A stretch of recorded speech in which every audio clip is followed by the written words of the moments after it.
এটি কবিতা লিখিম বুলি ভাবিছিলোঁ, কিন্তু কবিতাটোৰ আৰম্ভণিয়ে যে ইমান শোকাতুৰ আৰু উৎকণ্ঠিত হ'ব সেইটো মই নিজেও জনা নাছিলোঁ। কবিতাটো আছিল এনেধৰণৰ: তোমাৰ স্বতঃস্ফূৰ্ত জীৱনৰ অস্বতঃস্ফূৰ্ত কাহিনীৰ এটি ক্ষুদ্ৰতম ধূলিকণা মাথোঁ।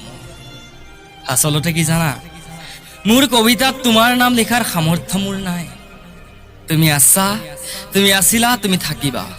বহুজনৰ ফেচবুকৰ প্ৰফাইলত, হোৱাটছএপৰ ষ্টেটাছত আৰু প্ৰেমিকৰ কবিতাংশত।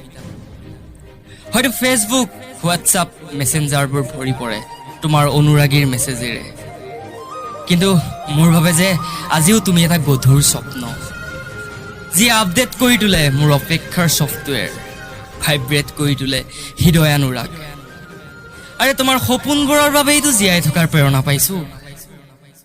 এতিয়া তুমি মোৰ বাবে সেই দূৰৰ বাঁহীটোৰ দৰে, তোমাক বৰকৈ শুনিবৰ মন যায়, তোমাৰ কাষত এখন্তেক জিৰাব মন যায়।